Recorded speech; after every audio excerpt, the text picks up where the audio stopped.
प्रभु यीशु मसीह के नाम में आप सभी को जय मसीह की। स्ट्रॉन्ग टावर चैनल में आप सबों का स्वागत है। प्रियो, वचन में जाने से पहले हम ये बातों को समझें कि आज हम किन बातों को ज़्यादा रिस्पॉन्स दे रहे हैं।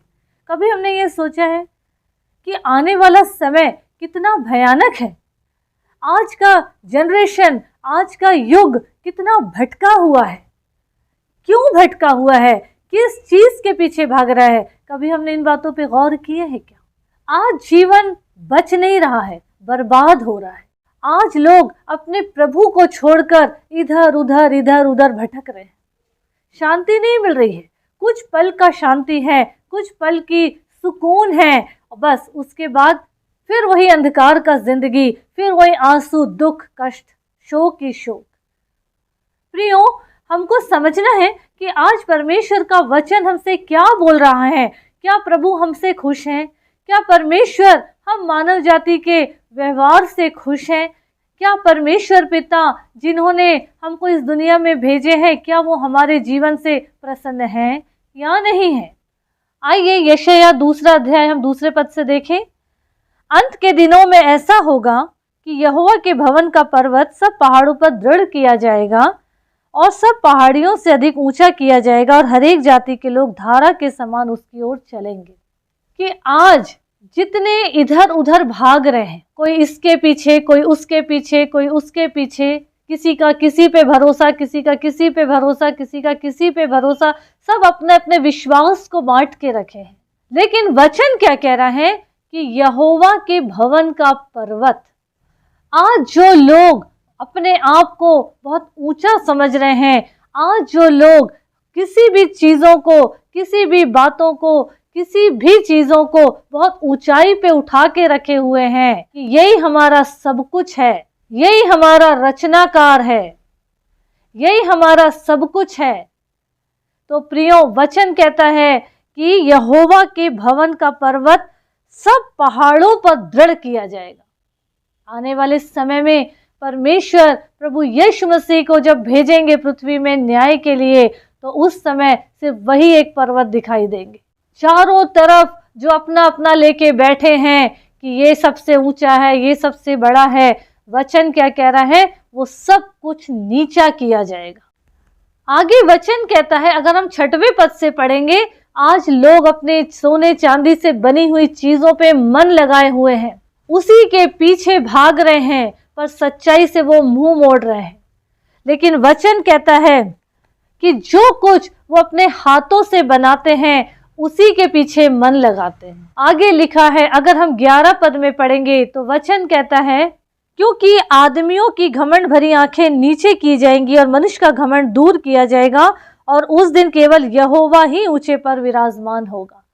आने वाले समय में हमको खुद नहीं मालूम कि परमेश्वर पिता का आगमन कब हो जाए, यीशु मसीह कब आ जाए, लेकिन वचन हमसे बोल रहा है वो सबसे ऊंचाई पे रहेगा, सबसे ऊंचे पर रहेगा।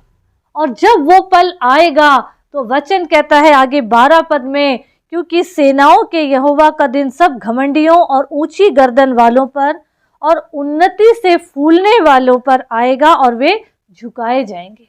उस समय जब प्रभु यीशु मसीह न्याय आसन पर बैठेंगे प्रियो, तो हमको ये समझना है कि फिर किसी का कुछ नहीं चलने वाला है।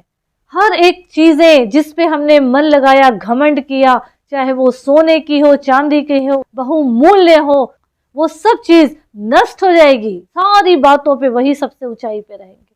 उस समय प्रभु यीशु परमेश्वर पिता ऐसे कंपित करेंगे पृथ्वी को कि सब डर के मारे हर एक इंसान इसके उसके नीचे पहाड़ों में, इधर उधर दरारों में छिपेंगे।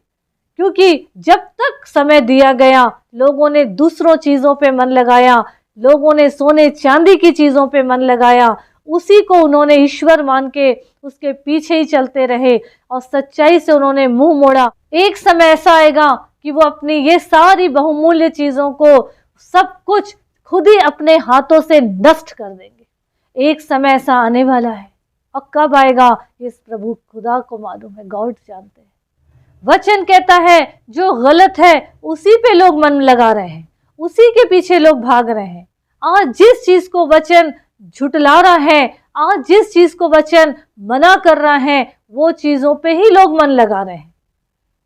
एक समय ऐसा आएगा कि लोग परमेश्वर की उस भयानक घड़ी में छुपेंगे, इधर उधर भागेंगे, अपनी बचाव ढूंढेंगे, जो कि कहीं मिलने वाला है नहीं।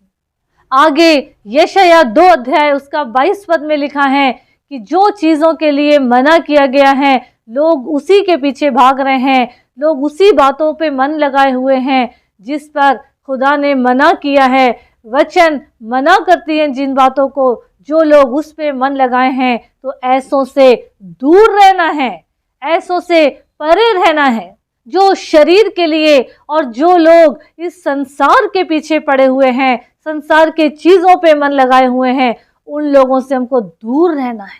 और अगर हम उन बातों पर ध्यान नहीं देंगे तो ही बचे रहेंगे।